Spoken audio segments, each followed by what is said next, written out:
రోజు మనకి ఓ సుదినం. మనం పిలవకపోయినప్పటికీ మన మీద అభిమానంతో తూర్పు గోదావరి జిల్లా శివుడు గారు, మాధవ్ గారు తమంతటి తాముగా ఇక్కడికి విచ్చేశారు, మనల్ని ఆనందింపచేశారు. వారికి మనందరి తరఫున కృతజ్ఞతలు.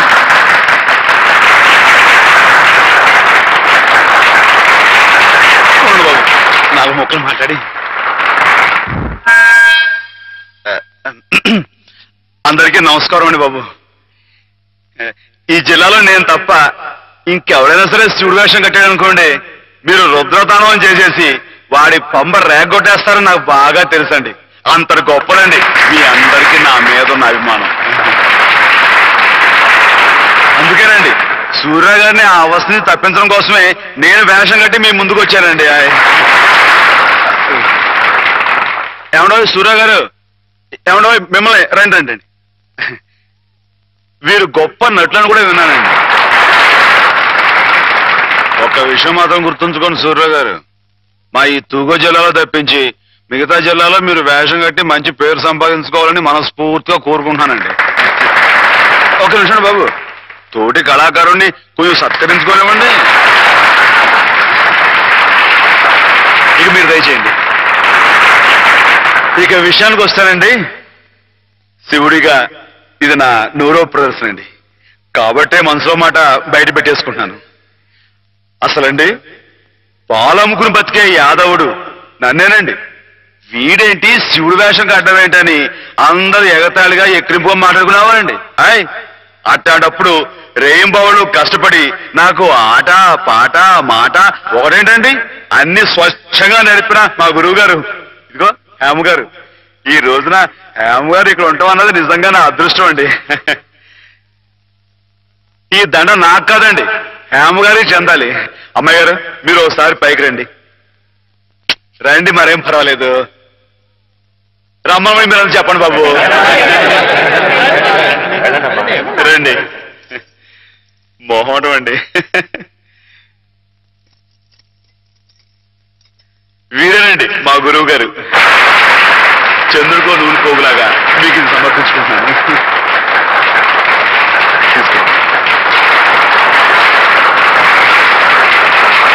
ఏమిటిది మాధవ, ఇలా స్టేజ్ మీదకి పిలవడం, ఈ పొగడ్తలు నాకు చాలా సిగ్గేసిపోయింది తెలుసా. అభిమానం ఎంతుందో చెప్పుకోవడంలో తప్పే ఉందండి. అభిమానం ఉంటే మనసులోనే దాచుకోవాలి గాని ఇలా 10 మందికి టముకేసి చాటుకోవాలా? అట్టా దాచేసుకుంటే ఈ అష్టోత్తరాలు, సహస్రనామాలు, త్యాగరాజు పాటలు ఇవన్నీ బయటకు వచ్చేయండి. అవన్నీ దేవుడు పోగొట్టారు కానీ బాబు, ఒకసారి మనసు దండం పెట్టేసుకుని సరిపోద్ది అనుకుంటే మరి రాసోడంతా పిచ్చోళ్ళ ఎర్రోళ్ళ ఏమండి? మీకు అన్ని తెలుసు అనుకోమాకండి, కొన్ని మీకు తెలుగు తెలుసా బాబు? ఏమండి నీతో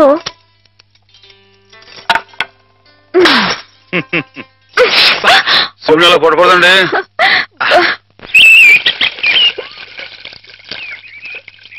ముత్యాల ముగ్గుల్లో ముగ్గుల్లో గుబ్బిళ్ళు, రతనాల ముగ్గుల్లో ముగ్గుల్లో గుబ్బిళ్ళు.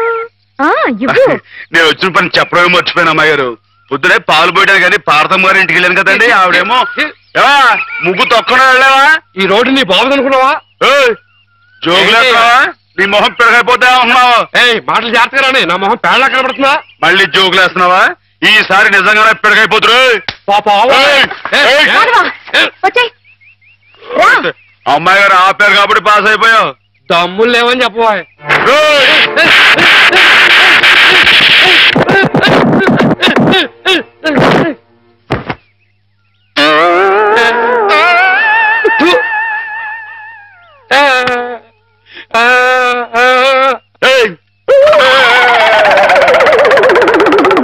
వాడంతా మన ముందు కుచ్చుకుచ్చు కుయ్యాగాడు.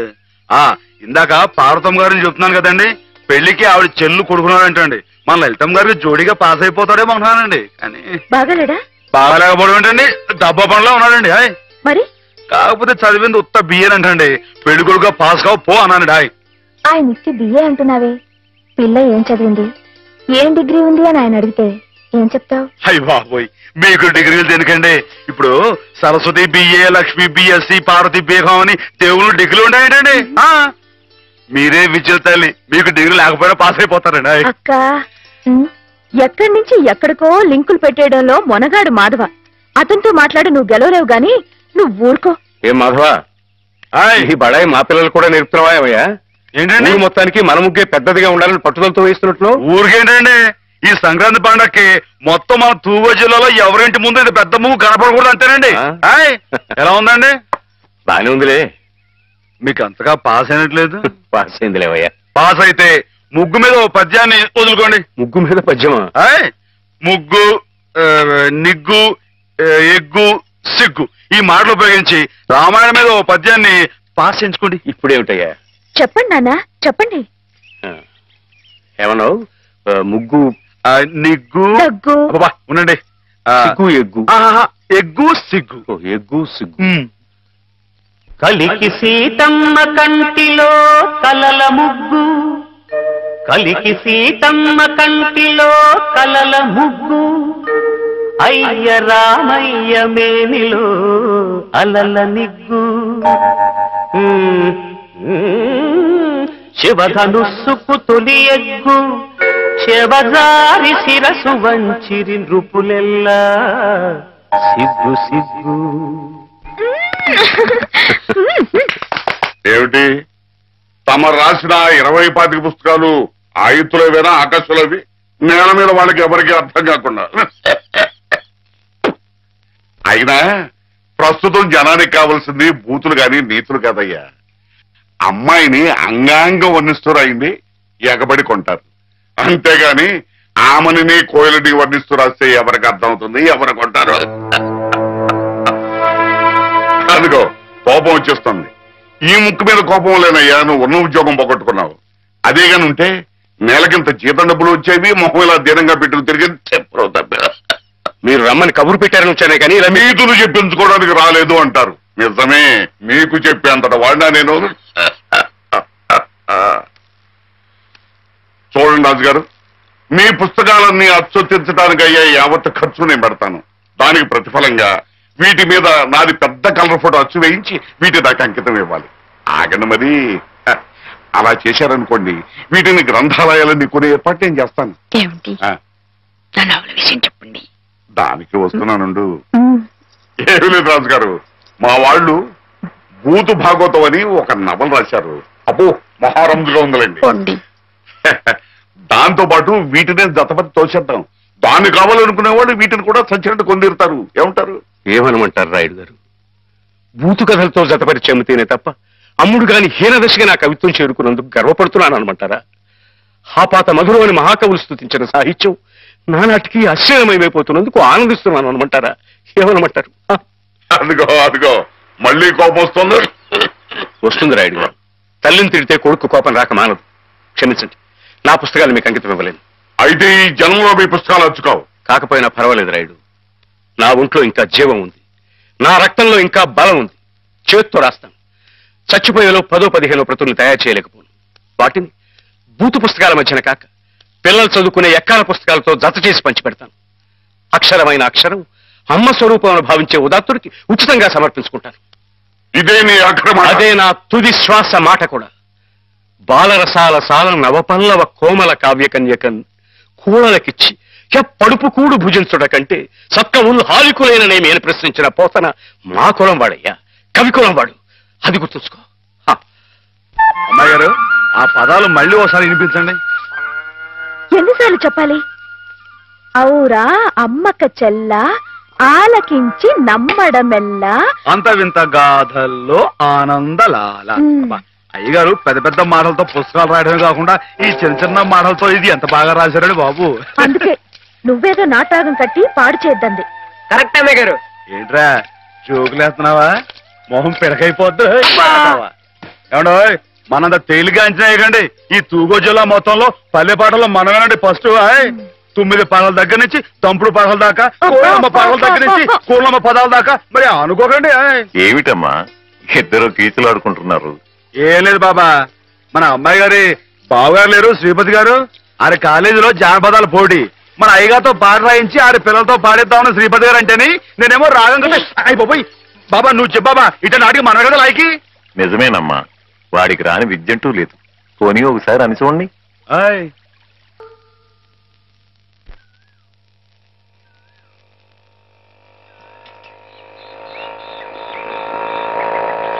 పిల్లలు వచ్చేసాను రా రండి రండి పట్టుకోరా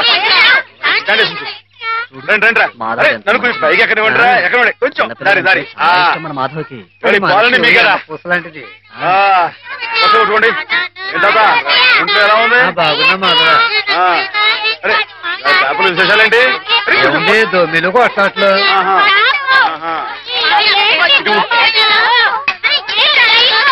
అరే ఉండండి రా అందరూ పోస్తారు కదా ఇది పట్టుకో ఇటు చెప్తాను సంగతి మాధవ్తో చెప్పి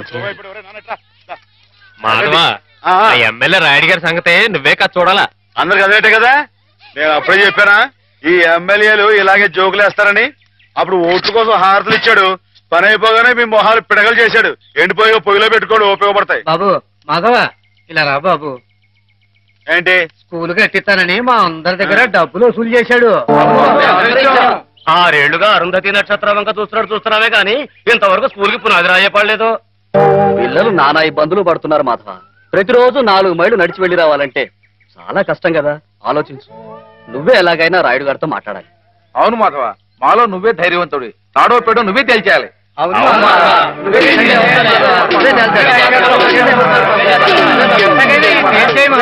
అందరూ ఆడికాళ్ళు పట్టుకుంటారేంట్రా ఆడేదో పరమేశ్వరుడేనట్టు ఆడుంటే పకటేసుకాడే ఆడిదేయట్లేదు ఆడెప్పుడు మన మీద ఉండేవాడే మందంటే నిజం చెప్పించే అమృతం ఎర్రి మానవులారా అది సరిగా నువ్వురే మాస్టర్ గారు 2 అమ్మాయికి నీకు ఉన్న అదేంటది వారి కులం ఏంటి నీ కులం ఏంటి ఈ ఊరు పెద్ద మనిషిగా అడుగుతున్నాను నిజం చెప్పరా తాగుపోతారు అమ్మాయి గారు ఎంత మాట మాట్లాడారు నిన్ను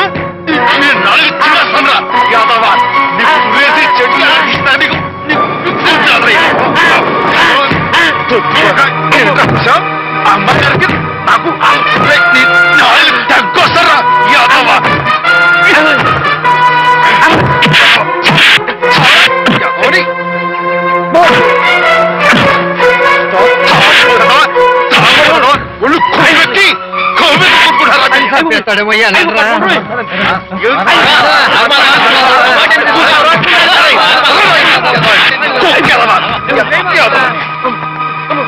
తాగుపోతాడు తప్పు కదరా అమ్మాయి గారు చాలా మాట్లాడతాడు యాదవని మీరేంటి అడిగారు ఎమ్మెల్యేతో మాట్లాడమనేగా నేను చూసుకుంటారే వెళ్ళిపోండి వాడు మామూలు మనిషి కాదండి పూర్వజన్మలో రావణాసురుడో కీచకుడో అయ్యుంటాడండి బాబు ఒరేయ్ వాడు రావణాసురుడైతే నేను రాముడై వాడి మదమని చేస్తాను వాడు కీచకుడైతే నేను భీముడై వాడి పెగులు తీసేస్తాను వారు ఎంత తెలివిగా వాడిని పడగొట్టేశారో కాదు పానకాలు ఆ మాత్రం తెలివితేటలు లేకపోతే నేను తలకాయలు మార్చి ఎమ్మెల్యేని ఎలా అయ్యి ఉండేవాడిని పీల్చకుండా మరి నువ్వు వేసుకో ఒకటే రాముండవా రసిక రాజోత్తముండవా ఉత్తర ప్రజ్ఞల ఉత్తముండా ఒరేయ్ నేను ఏ పాపం ఎరగరా బాబు నిజంగా ఉత్తముణ్ణి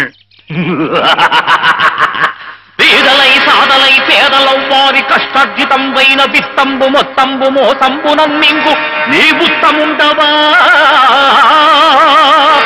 కాదు కాదో దొంగవై నంగివై ఒట్టి మాయావివై గోముఖ వ్యాఘ్రమై తోసు ఈ నీవు చెత్తముండవే ఓరోరి నీవు చెత్తముండవే చెత్తముండవే ఇట పిటికిట తగ పటికిట కిటికిట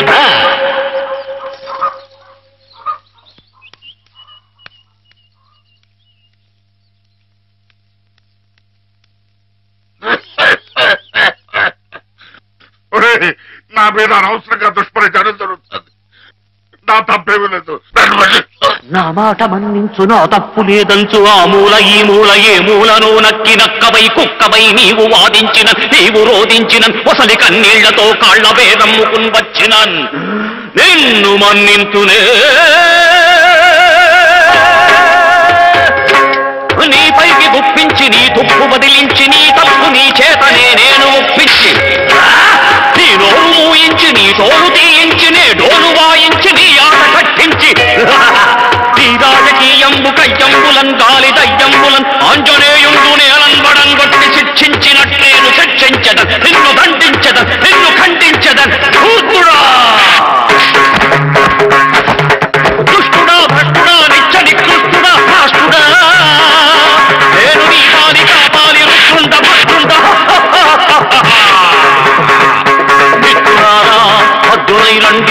చాటి నేనుంటి ఎండ నేనుంటి వీరులై చూరులై పాప సంపారులై వీని పసమల్చుడి వీని పసగుల్చుడి చీల్చి చెండాడుడి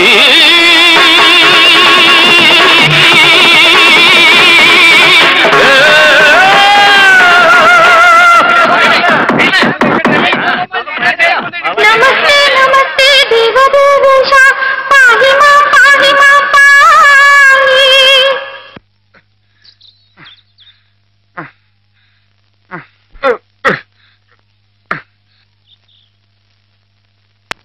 ఆ మాధవ్ గారిని ఊరికినే వదలటానికి వీలేదు.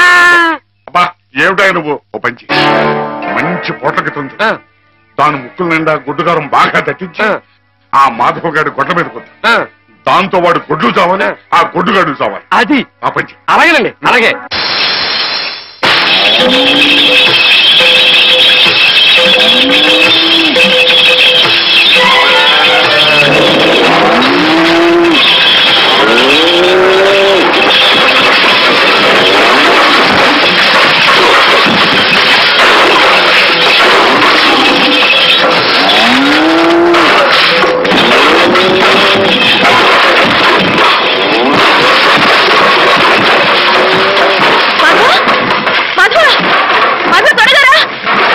ఏం జరిగింది?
ఎక్కడికేంటండి?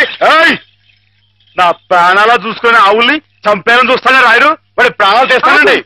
ఆ భయంతోనే అడిగాను మాధవ. ప్రతి విషయానికి ఊళ్ళో వాళ్ళందరూ నిన్నే ఉబ్బేస్తారు. దానివల్ల వస్తున్న అనర్థాలివి. వాళ్ళకి వాళ్ళు బాగానే ఉంటారు. మధ్యన అవస్థ పడేది నువ్వు. నా మాట విను మాధవ. జరిగింది మర్చిపో. అన్ని రోజులు మనవి కావు. కానీ ఈ రోజు నాదే అమ్మాయి గారు, తప్పుకోండి. ఆగమంటుంటే నువ్వు రాయుడి మీద చేయి చేసుకుంటే నా మీదొట్టు. అలాగేలేండి.